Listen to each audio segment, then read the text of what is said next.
Wankawan TV1. Kita tentunya akan berharap apakah proses dan prosedur ini sesuai secara hukum dan apakah ini akan menjadi jembatan antara Prof. Antoni dengan Dr. Emrus, Prof. Emrus, apakah nanti ada gejala-gejala masalah politik ini. Nah, berikutnya saya panggil juga yang terhormat Prof. Emrus Siombing yang kita kenal sebagai pakar komunikasi politik.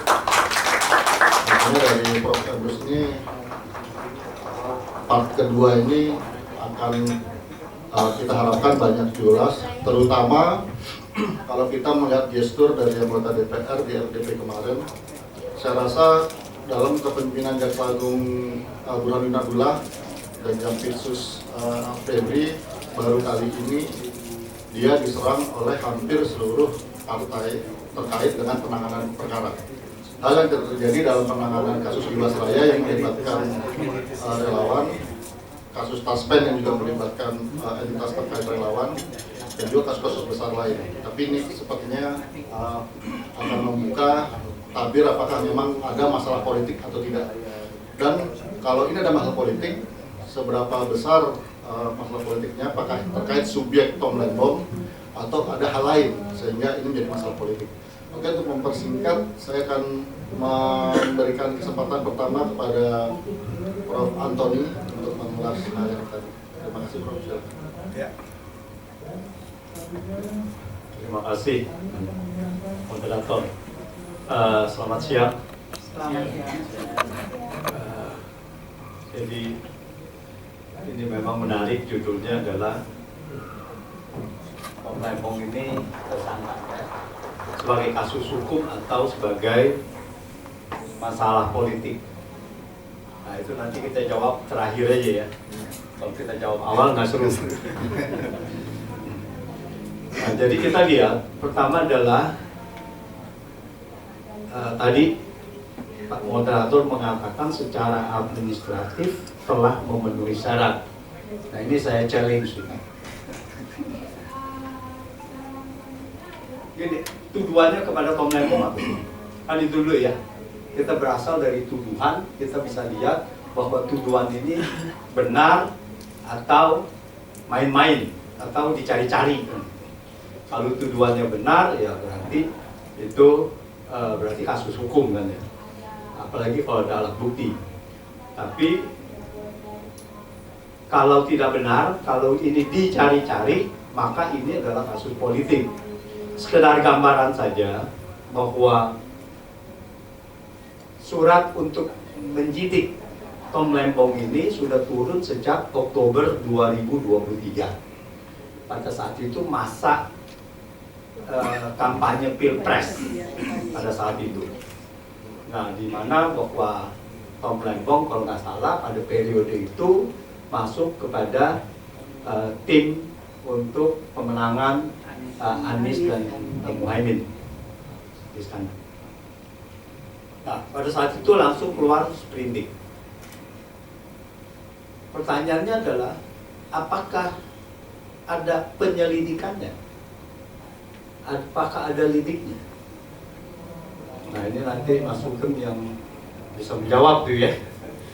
Jadi kalau ada penyidikan, harusnya adalah didahului dengan penyelidikan.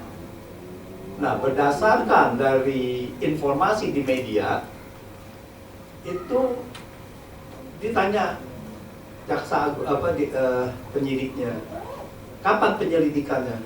Wah, saya lupa, tanggalnya saya tidak tahu. Tapi pasti ada lah gitu. Tapi apa iya boleh bisa begitu? Apa boleh penyidik begitu ditanya tidak tahu kapan penyelidikan? Bukankah harus lengkap gitu ya untuk melihat bahwa ada penyelidikan sejak kapan dan sebagainya dan sebagainya. Itu Oktober 2023 mulai penyidikan. Lalu kasus ini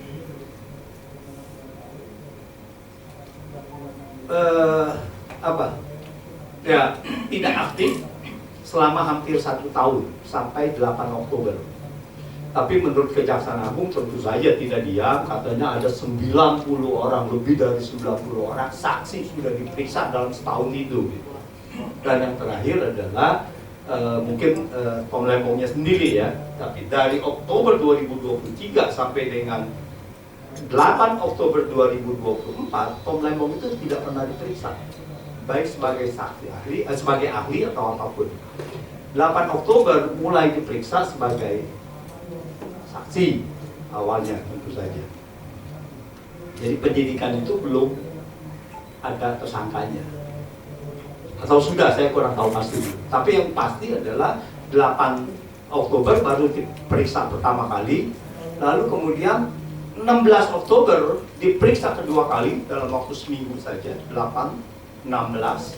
Lalu kemudian 22 Oktober diperiksa untuk ketiga kali, dan kemudian 29 Oktober keempat kali langsung tersangka, langsung ditahan. Jadi dalam 21 hari, 4 kali pemeriksaan, langsung ditahan.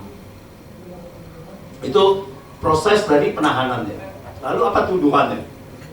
Tuduhannya katanya bahwa Tom Lembong menyalahgunakan wewenang. Artinya tidak sesuai dengan peraturan perundang-undangan dalam menerbitkan izin impor untuk gula kristal merah yang diproses menjadi gula kristal putih. Menurut Kejaksaan Agung, dalam kondisi defisit gula kristal putih, yang harus diimpor adalah gula kristal putih, dan itu harus dilakukan oleh BUMN. Tetapi peraturan cuma mengatakan kalau impor gula kristal putih harus dilakukan oleh BUMN.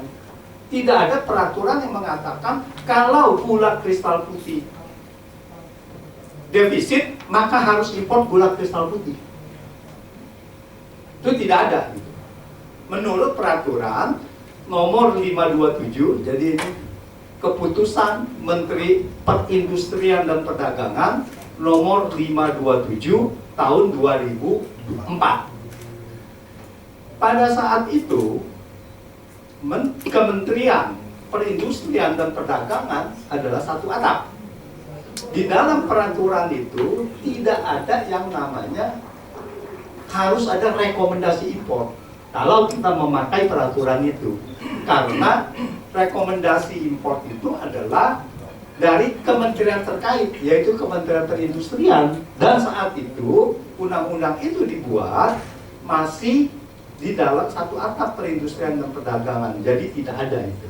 Meskipun setelah itu Kementerian Perindustrian dan Perdagangan itu pecah, kalau nggak salah mulai 2009 itu mulai pecah waktu SBY, tapi peraturan itu masih ada, masih dipertahankan yang tahun 2004 itu sampai dengan 2010 yang diatur ada beberapa perubahan, 5 kali perubahan dari peraturan yang 527 tahun 2004 itu. Yang dirubah adalah harga acuan untuk gula kristal putih yang tadinya 3.410 terus naik menjadi sekian, itu yang diubah setiap kali di dalam perubahan peraturan Menteri Perdagangan untuk mengubah yang tahun 2004 itu. Oke, kita kembali kepada defisit gula kristal putih itu harus melalui GKP, dan peraturan itu tidak ada. Jadi kalau kita impor GKP harus BUMN, tapi bukannya berarti kita wajib impor GKP. Itu satu. Terus sewaktu kita impor, Menteri mengatakan kita kekurangan GKP, gula kristal putih. Lalu apa yang dilakukan? Dilakukan dengan beberapa koordinasi, kemudian mereka memutuskan untuk impor gula kristal mentah diproses menjadi gula kristal putih. Dan itu tidak ada larangan. Untuk memenuhi gula kristal putih, bisa juga import langsung dari gula kristal putih dari luar negeri, atau melalui proses produksi. Dari gula kristal mentah menjadi gula kristal putih di perusahaan yang memproduksi gula kristal rafinasi.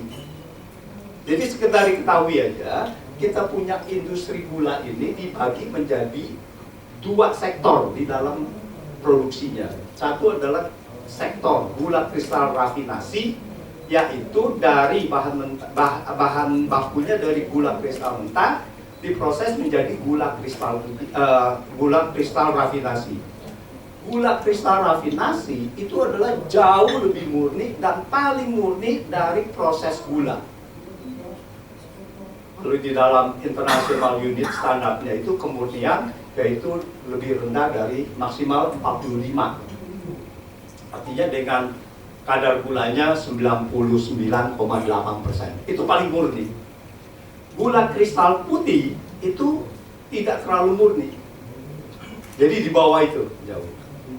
Artinya apa? Perusahaan gula rafinasi itu bisa memproses gula kristal putih. Tapi tentu saja harus ada penugasan.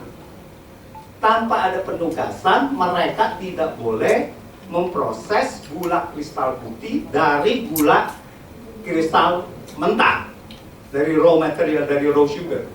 Karena apa? Karena untuk melindungi petani tebu. Kalau dia boleh seenaknya produksi gula kristal putih, maka akan banjir gula kristal putih di pasar, maka harga tebu akan jatuh. Nah, ini untuk melindungi itu maka tidak boleh. Jadi dipisah. Gula kristal rafinasi tidak boleh dijual untuk konsumsi masyarakat. Dan begitu juga sebaliknya, gula kristal putih tidak boleh dijual untuk industri. Jadi ini adalah dua yang terpisah. Tetapi perusahaan gula rafinasi bisa melakukan proses itu, produksi itu. Nah, ini yang dilakukan, kalau kita lihat adalah kasus ini adalah ini yang dilakukan oleh Lembong dengan beberapa teman-teman yang PT PPI, ya, Perusahaan Perdagangan Indonesia. Mereka memutuskan untuk memproduksi gula kristal putih untuk menutupi defisit gula kristal putih melalui jalur produksi. Maka diberikanlah karena jalurnya adalah gula kristal mentah sebagai bahan baku, maka dia harus impor. Nah, sekedar informasi, Indonesia 100% impor gula kristal mentah. Jadi untuk produksi gula kristal rafinasi, bahan bakunya itu 100% impor. Indonesia tidak bisa, tidak ada produksi gula kristal mentah. Untuk gula kristal putih saja, perkebunan tebu kita tidak cukup menghasilkan gula kristal putih untuk mencukupi konsumen masyarakat, kebutuhan dalam negeri. Tidak cukup. Maka itu ada selisih 100.000, 200.000, 300.000 itu harus diimpor. Total kebutuhan gula rafinasi dengan kebutuhan gula kristal putih itu kurang lebih sekitar 5 juta lebih, 5 juta ton, 5,5 juta ton.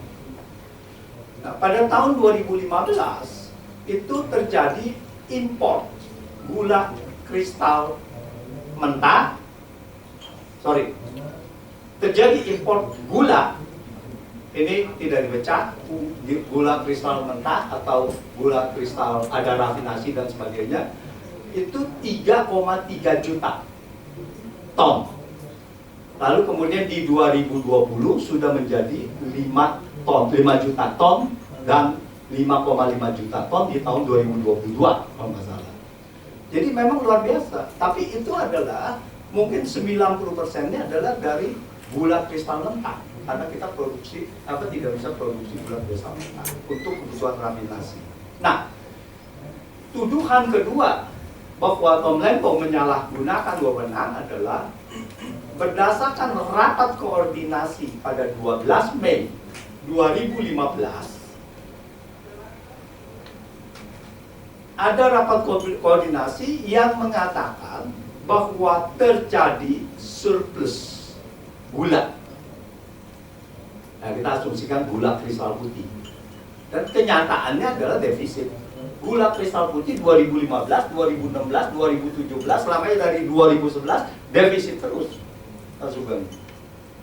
Jadi tidak ada itu. 12 Mei 2015, Tom Lembong belum menjabat sebagai menteri.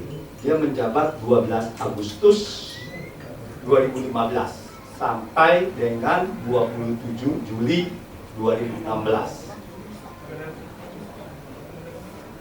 Nah, jadi dikatakan bahwa di tengah surplus gula kristal putih, gula dilakukan impor. Nah, ini dianggapnya menyalahi. Dan berdasarkan data itu dari BPS dan data dari yang lain-lainnya dari Kementerian Pertanian, yaitu statistik tebu namanya, statistik tebu 2015 atau 2017, kita lihat ya bahwa itu ada trennya, bahwa itu tidak mencukupi konsumsi dalam negeri. Nah, itu dua. Itu yang kedua ya. Jadi tuduhannya adalah gula kristal putih tidak boleh dilakukan oleh BUMN, dalam defisit tidak boleh dilakukan impor gula putih, dan gula putihnya harus diimpor oleh BUMN. Nah, yang diberikan Tom Lembong adalah gula kristal mentah diberikan kepada perusahaan swasta, perusahaan rafinasi, untuk diolah menjadi GKP, gula kristal putih. Dalam rangka itu terjadi kerugian negara katanya senilai 400 miliar. Apa yang dimaksud dengan kerugian keuangan negara?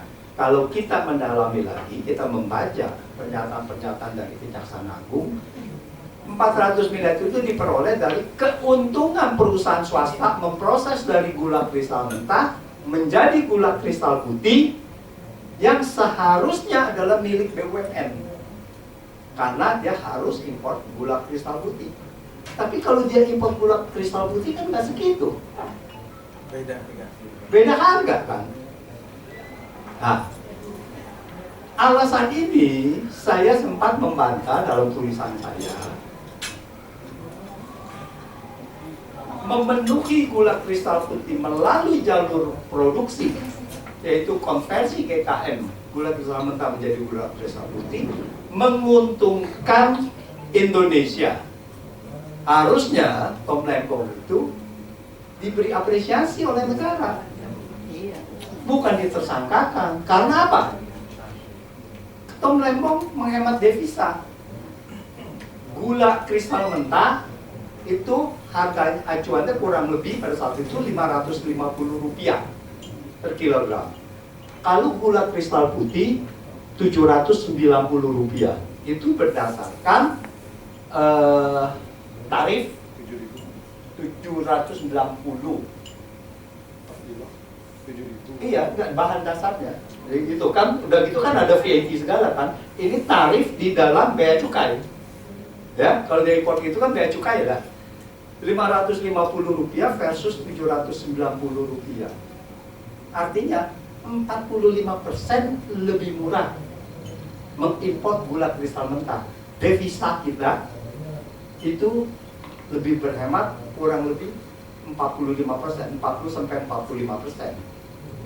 Ini adalah menguntungkan perekonomian negara. Yang kedua, proses gula kristal mentah menjadi gula kristal putih itu ada nilai tambah yang dihasilkan dari dalam negeri. Yang ketiga, kapasitas produksi dari gula kristal dari perusahaan gula rafinasi itu masih di bawah kapasitas, masih kurang lebih sekitar baru 80%, 70-80% dari kapasitas. Jadi bisa produksi ini kan harus dioptimalkan. Nah, jadi GKM, proses GKM menambah nilai tambah, dan ini menguntungkan perekonomian nasional.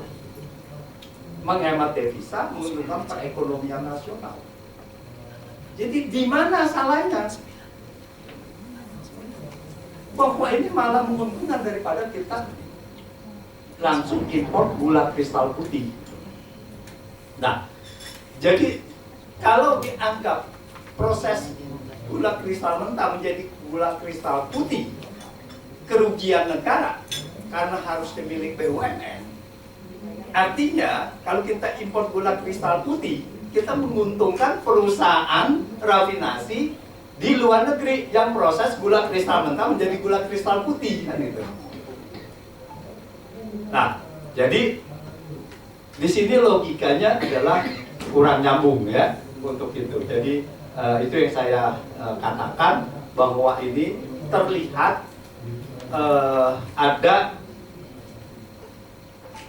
upaya untuk mencari-cari kesalahan, dan oleh karena itu saya berpendapat kasus Tom Lembong adalah kasus politik.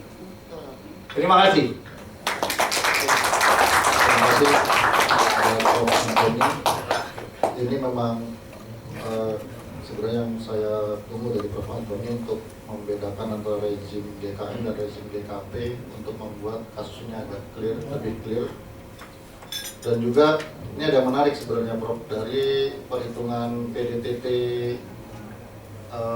BPK terkait dengan impor di tahun itu. BPK justru tidak menyajikan potensi ataupun kerugian negara atau perusahaan negara, justru PMH-nya yang dimunculkan oleh BPK. Artinya ini agak terbalik-balik kasus di mana BPK mengungkap, mengedepankan masalah pelanggaran hukum, Kejaksaan Agung mengungkap masalah kerugian negara versi mereka yang ternyata, oh ya, satu lagi mungkin Prof bisa ini nggak Prof? Seandainya saat itu 2015 ini mengimpor GKP, ada gambaran nggak harga saat itu berapa GKP impor? Ya, harga untuk itunya adalah untuk patokan. Kalau kita lihat, kita bisa acuan dari Kementerian Keuangan saja. Waktu dia tarif, kalau ada tarif ini dia harus masukin harga sekian. Itu 790 versus 550. Ya, untuk tarif pajak, ya bea cukai. Itu dia harus bayar VAT, ya PPN. PPN-nya dasar harganya itu. Ya. Nah, kalau agak disingkat ini masih terkait kalkulasi KN-nya. Sedikit, ya ini mengenai BPK ya mesti dilihat itu kapan BPK-nya itu keluar, apakah setelah tangkapan Tom Lembong lalu itu atau sebelumnya. Nah sebelumnya itu jauh sebelumnya ya itu kan. Nah terus ya ini menarik, BPK ini kan biasanya harus ada, kalau ada perbuatan melawan hukum itu harus dihitung kerugian negaranya ya, kurang lebih potensinya kerugian negaranya berapa gitu. Kalau tidak, dia bilang ini perbaikan administrasi aja lah, ini ada kesalahan administrasi, ini ada perbaikan. Biasanya begitu gitu, bukan langsung menuduh perbuatan melawan hukum gitu. Nanti Mas Sugeng itu yang bisa mendalami. Terima kasih. Oke, kalau bukan kesimpulan, tapi saya agak highlight di sini karena saya tertarik dengan kerugian negara ini. Justru dari Prof. Antoni menemukan ada peluang selisih sekitar 40% keuntungan.